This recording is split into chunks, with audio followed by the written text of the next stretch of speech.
ያለው ነውና ዋንጫው ለሊቨርፑል የተገመተ ነበር። በቅርብ የፕሪሚየር ሊግ ጨዋታ ኒውካስል ዩናይትድን በቀላሉ 3-0 ረትተውት ነበርና ቀዮቹ ለሊቨርፑል ዋንጫውን መገመት ቀላል ነበር። ኒውካስል በሙሉ 90 ደቂቃ ሁለተኝነትን እንደለመደው ለመቀበል ባልተዘጋጁ የሚዋደቁ ኮከቦቹ ትግል እጣ ፈንታውን ቀይሯል። በዚህም የኒውካስል ደጋፊዎች ሲፈጠር ያላዩትን የሽልማት ዋንጫ ላይ ኒውካስል ዩናይትድ የሚል ስም በአሸናፊነት ሲጻፍ ተመልክቷል። Here it comes from 1969 to 2025. The wait is over. I'm coming home, Newcastle. You can keep your London way. በመጀመሪያው በሁለተኛው አጋማሽ ሊቨርፑል የሚታወቅበትን አጫወት እንዳይተገብር እንዳይረጋጋ ማድረግ ኒውካስሎች ተሳካላቸው። በጨዋታው 40ኛ ደቂቃ ደግሞ ተጋድሏቸው ፍሬ አፈራ። ኬረን ትሪፒየር ከማዕዘን ያሻማትን ኳስ ግዙፉና የጨዋታው ኮከብ ዳን በርን በሊቨርፑል የተጠቀጠቀ መከላከል መሃል ገዝፎ በግንባር በመቅጨት የኒውካስልን የመሪነት ጎል አስቆጠረ። የኒውካስል ደጋፊዎች ደስታ የተለየ ነበር።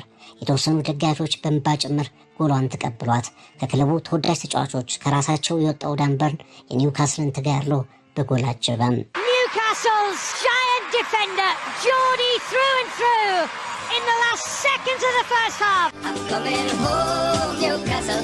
You can keep your London way. በሁለተኛው አጋማሽ ሊቨርፑሎች የተሻለ ምላሽ ይዘው እንደሚመጡ ተጠበቀ። ነገር ግን አስደንጋጭ ጎል እንደገና አስተናገዱ። 58ኛው ደቂቃ ላይ አሌክዛንደር ኢሳቅ እንደተገመተው የሊቨርፑልን መረብ ከብሩኖ ጉማሬሽ በተሰነጠቀለት ኳስ ደፈረ። የሊቨርፑል ተከላካይ አሌክዛንደር ኢሳቅን የኒውካስል ተከላካይ መሐመድ ሳላህን እንዴት ያቆሙታል የሚለው ከጨዋታ በፊት የነበረው ጥያቄ በአንደኛው ገጽ ሊቨርፑል ሊመልሰው እንዳልቻለ አሳየ። በተረጋጋ በበሰለ መንገድ ኢሳቅ ጎል አስቆጥሮ ኒውካስል 2 ሊቨርፑል ባዶ ሆነው ጨዋታው ቀጠለ። Here's a test. It's Isak and it's a goal. They won't rule that one out. Alexander Isak. አሁን ደቂቃዎች መግፋታቸውን ቀጠሉ። ለኒውካስሎች የማይሆን የሚመስለው ነገር የሚሆን እየመሰለ መጣ። በብዙ የታክቲክ ውሳኔዎቻቸውና የተጫዋቾች ቀያሪዎቻቸው ከመጡበት ጊዜ ጀምሮ ብዙ ጨዋታዎች ላይ በጎ ተጽዕኖአቸውን ያሳዩት አርነ ስሎት ሊቨርፑልን ወደ ጨዋታው ለመመለስ ተከታታይ ውሳኔዎችን እያሳለፉ ነው። ግን ሊቨርፑሎች በቂ መልስ መስጠት አልቻሉም። የፓሪስ ሰን ጀርመኑ የቻምፒየንስ ሊግ ሽንፈት እያሳደዳቸው ይመስላሉ።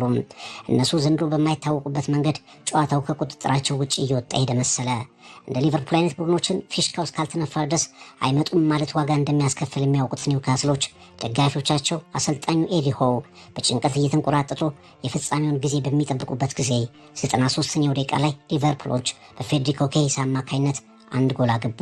ከጎሏ በኋላ በዘገየው ሰዓት ደጋግመው ያላቸውን ነገር ወደፊት ለማስጠጋት እና የሊቨርፑልን ቀን ለማዳን ጣሩ። የኒውካስል ደጋፊዎች ሰከንዶች ረዘሙባቸው። ጭንቀት ደስታቸውን ተካ። ጥርጣሬ እርግጠኝነታቸው